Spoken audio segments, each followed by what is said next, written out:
Hello guys, स्वागत है आप सभी का आपके अपने यूट्यूब चैनल चीज फ्रॉम बेसिक्स में।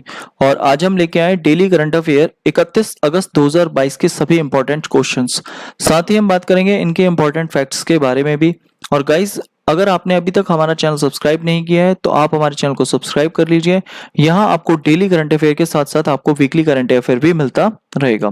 तो चलिए गाइस, शुरू करते हैं हमारी आज की वीडियो। तो आज का हमारा फर्स्ट क्वेश्चन है, प्रतिवर्ष परमाणु परीक्षण विरुद्ध अंतरराष्ट्रीय दिवस का आयोजन कब किया जाता है।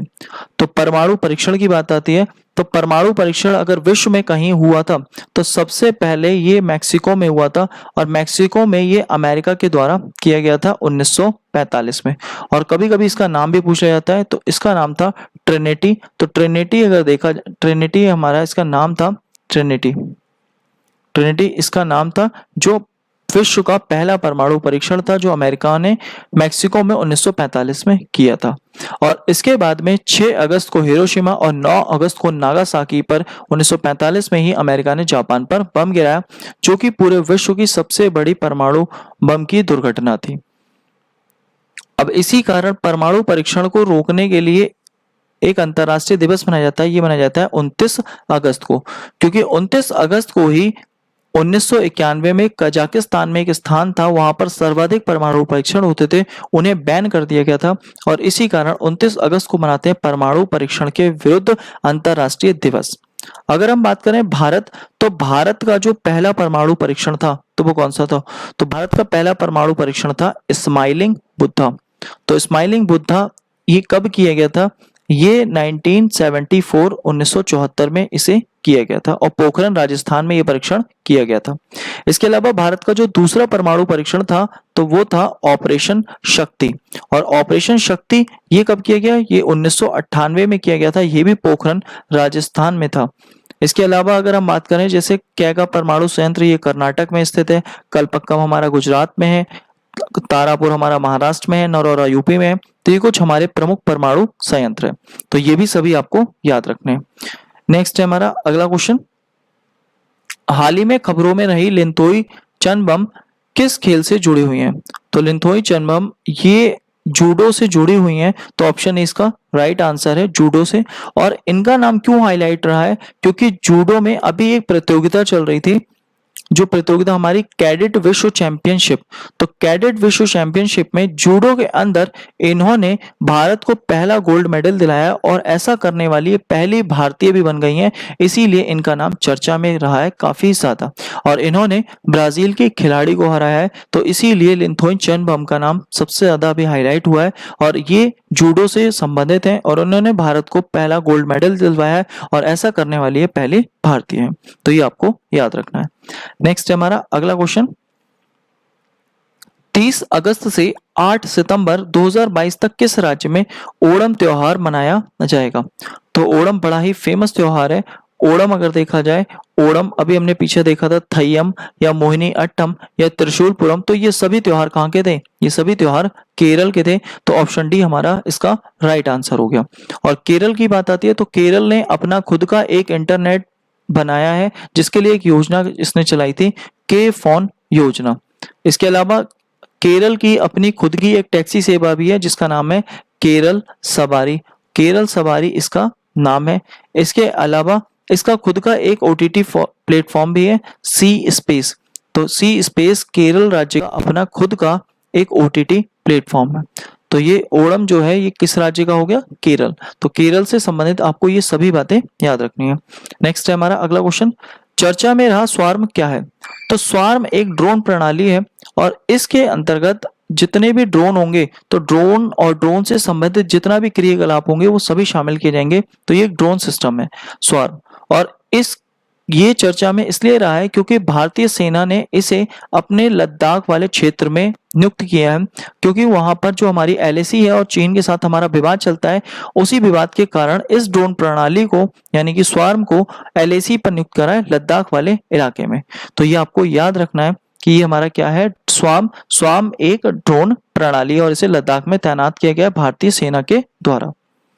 नेक्स्ट है हमारा अगला क्वेश्चन, हाल ही में प्रधानमंत्री नरेंद्र मोदी ने गुजरात के शहर में 300 मीटर लंबे अटल ब्रिज का उद्घाटन किया है। तो 300 मीटर लंबा अटल ब्रिज है। अटल सुरंग की अगर बात आती है तो अटल सुरंग कहाँ थी? तो अटल सुरंग भी इंपॉर्टेंट है, इसमें कंफ्यूज नहीं होना है। अटल सुरंग हमारी हिमाचल प्रदेश में है, जो लेह से मनाली को जोड़ रही थी, और ये 9.2 किलोमीटर लंबी सुरंग थी। लेकिन यहाँ बात हमारी चल रही है अटल ब्रिज की। अटल ब्रिज का उद्घाटन अहमदाबाद में किया गया है, नर्मदा नदी के ऊपर किया गया है। ये एक पैदल और साइकिल वालों के लिए पुल बनाया गया है, और इसे पूरे पुल को पतंग की थीम के आधार पर बनाया गया है। यानी जैसी पतंग दिखती है वैसा ही ये कुछ पुल भी दिखाई देता है, तो पतंग की थीम पर बना ये अहमदाबाद में अटल ब्रिज। अब बात आती है हमारे गुजरात की, तो गुजरात में बड़ौदरा में भारत की पहली रेल यूनिवर्सिटी बन रही है। और अगर बात आती है सूरत, तो सूरत में अगर देखा जाए भारत की पहली स्टील स्लैग से निर्मित सड़क बनी है। इसके अलावा सूरत में भारत का पहला बुलेट ट्रेन स्टेशन बन रहा है। और गुजरात की अगर बात करें तो गुजरात में अगर देखा जाए एक योजना चल रही है, सीमा दर्शन योजना का भी संबंध गुजरात से। इसके अलावा भारत की पहली ट्रेडिशनल मेडिसिन सेंटर भी कहाँ बना है? तो जामनगर गुजरात में बना है। तो गुजरात से रिलेटेड आपको ये सभी बातें याद रखनी है। नेक्स्ट है हमारा अगला क्वेश्चन, हाल ही में कहां पर मध्य भारत के पहले टॉय क्लस्टर का शिलान्यास किया गया? तो मध्य भारत की बात आती है, मध्य भारत का पहला टॉय क्लस्टर ये बना है इंदौर में। तो ऑप्शन सी इसका राइट आंसर है, और इंदौर मध्य प्रदेश में मध्य भारत का पहला टॉय क्लस्टर बना है। और अगर हम बात करते हैं कि यहाँ भारत का जो है, भारत का पहला फर्स्ट यानी कि जो पहला फर्स्ट टॉय क्लस्टर है वो कहाँ था? वो बना था कोप्पल। और कोप्पल कहाँ पर है? कोप्पल है कर्नाटक में। तो भारत का पहला है कोप्पल कर्नाटक, और मध्य भारत का पहला है इंदौर मध्य प्रदेश में। टॉय क्लस्टर, तो टॉय क्लस्टर की अगर बात आती है, टॉय क्लस्टर यानी कि जहां पर सभी प्रकार के खिलौने बनेंगे। और जो मध्य भारत में इंदौर में ये क्लस्टर बन रहा है, इसमें लगभग 80 करोड़ रुपए निवेश किए जाएंगे, और यहाँ लगभग 2000 लोगों को रोजगार भी प्राप्त होगा। तो इंदौर मध्य प्रदेश, और इंदौर मध्य प्रदेश अभी हाल ही में चर्चा में भी आया था, क्योंकि इंदौर में ही जो हमारा बायो सीएनजी प्लांट है तो वो भी इंदौर में लगा है। और मध्य प्रदेश के खांडवा में बायोमास हाइड्रोजन संयंत्र लगा था, और बिहार के पूर्णिया में जो ग्रीनफील्ड एथेनॉल संयंत्र है तो वो लगा है। तो ये आपको याद रखना है। और इंदौर भारत की सबसे स्वच्छ शहर भी है, सबसे स्वच्छ सिटी भी है, ये भी आपको याद रखना है। नेक्स्ट है हमारा अगला क्वेश्चन, 28 अगस्त 2022 को अंतरराष्ट्रीय क्रिकेट में तीनों फॉर्मेट में 100 या उससे ज्यादा मैच खेलने वाले पहले भारतीय और दुनिया के दूसरे क्रिकेटर बने हैं। तो दूसरे क्रिकेटर कौन बने? ये बने हैं विराट कोहली। तो ऑप्शन ए इसका हमारा राइट आंसर है, विराट कोहली। तो ये दुनिया के दूसरे क्रिकेटर बने हैं, और ये ऐसा करने वाले पहले भारतीय बने हैं। और अगर हम बात करें कि पहला कौन क्रिकेटर है जो विश्व में, अगर देखा जाए विश्व में पहले स्थान पर जो आते हैं, पहले नंबर पर कौन आते हैं? तो वो है रॉस टेलर। तो विश्व में पहले नंबर पे आते हैं रॉस टेलर, और भारत में पहले नंबर पे आते हैं विराट कोहली, और ऐसा करने वाले ये दुनिया के दूसरे खिलाड़ी हैं। और अगर हम बात करें रोहित शर्मा की, तो रोहित शर्मा T20 में सर्वाधिक रन बनाने वाले हमारे खिलाड़ी हैं, जिनका नाम T20 में लिया जाता है। तो T20 में सर्वाधिक रन है इन्हीं के, रोहित शर्मा के। नेक्स्ट है हमारा अगला क्वेश्चन, हाल ही में किस देश ने दुनिया की सबसे कम प्रजनन दर का अपना ही रिकॉर्ड तोड़ा है? तो दुनिया में सबसे कम प्रजनन दर जो है ये दक्षिण कोरिया में। दक्षिण कोरिया अगर देखा जाए तो दक्षिण कोरिया में जो प्रजनन दर है वो काफी ज्यादा कम है, और यहाँ पर जो प्रजनन दर पहुंच गई है वो 0.80% पहुंच गई है। तो इसी वजह से 0.80% सबसे कम पूरे विश्व में अगर कहीं है तो वो कहाँ पर है? दक्षिण कोरिया। अब दक्षिण कोरिया और उत्तर कोरिया के बीच में एक लाइन आती है, कौन सी लाइन आती है ये भी आपको याद रखनी है, 38 डिग्री पैरेलल लाइन। तो 38 डिग्री पैरेलल लाइन आपकी उत्तर कोरिया और दक्षिण कोरिया के बीच में देखने को मिलती है। और अगर बात करें 49 डिग्री पैरेलल, ये यूएस और कनाडा के बीच में। 17 डिग्री पैरेलल ये हमारी उत्तर वियतनाम और दक्षिणी वियतनाम, और 24 डिग्री पैरेलल भारत और पाकिस्तान के बीच में है। और अगर बात आती है कनाडा की, तो कनाडा और यूएसए के बीच में हम कौन सी देखते हैं? 49 डिग्री पैरेलल लाइन। तो यहाँ हमें ये बात ध्यान रखनी है। नेक्स्ट है हमारा अगला क्वेश्चन, भारत का पहला 3D मुद्रित डाकघर कहाँ बनाया जा रहा है? तो पहला 3D प्रिंटर यानी अगर देखा जाए 3D मुद्रित डाकघर है, ये कहाँ बन रहा है? तो ये बेंगलोर में बन रहा है। तो ऑप्शन सी इसका हमारा राइट आंसर है, बेंगलोर। और अगर हम बात करें 3D प्रिंटेड है ये बेंगलोर में, तो पहला डाकघर है, और कौन सी कंपनी के द्वारा बनाया जा रहा है? तो ये L&T यानी कि लार्सन एंड टर्बो के द्वारा बनाया जा रहा है।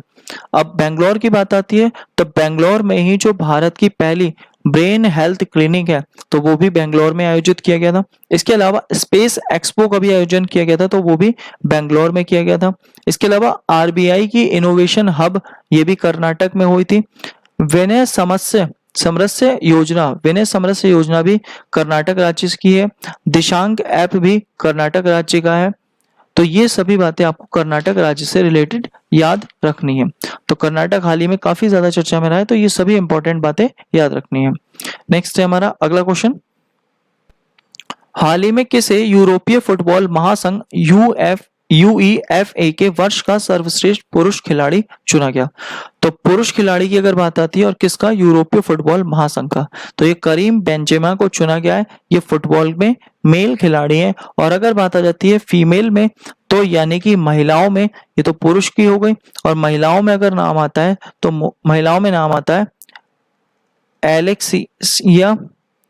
एलेक्सिया पुंटेलिस। एलेक्सिया पुंटेलिस का नाम आता है महिलाओं में। तो सर्वश्रेष्ठ पुरुष खिलाड़ी चुने गए करीम बेंजेमा, और सर्वश्रेष्ठ महिला खिलाड़ी चुनी गई है एलेक्सिया पुंटेलिस। तो इनका नाम भी आपको याद रखना है। और भारत में जो सर्वश्रेष्ठ महिला है तो वो कौन है, मनीषा कल्याण है। और अगर बात आती है पुरुषों में, सुनील छेत्री का नाम लिया जाता है। तो ये सभी क्वेश्चन आपको याद रखने हैं। ये हमारे आज के सभी इंपॉर्टेंट क्वेश्चन थे। हमारी लास्ट वीडियो का सवाल, अगस्त 2022 में कौन दुनिया भर में अकेले उड़ान भरने वाले सबसे कम उम्र के व्यक्ति बने? तो उसका आंसर था मैक रदरफोर्ड। और हमारा आज का सवाल है, परिवार कल्याण कार्ड योजना किस राज्य या केंद्र शासित प्रदेश से संबंधित है? तो इसका आंसर आपको हमारे कमेंट बॉक्स में देना है। साथ ही आज की पीडीएफ फाइल आप हमारे टेलीग्राम ग्रुप, व्हाट्सएप ग्रुप या डिस्क्रिप्शन बॉक्स से भी डाउनलोड कर सकते हैं। तो गाइज, अगर वीडियो अच्छी लगे तो प्लीज वीडियो को लाइक करें, शेयर कमेंट करें और चैनल को सब्सक्राइब करें। Thank you guys, thanks for watching.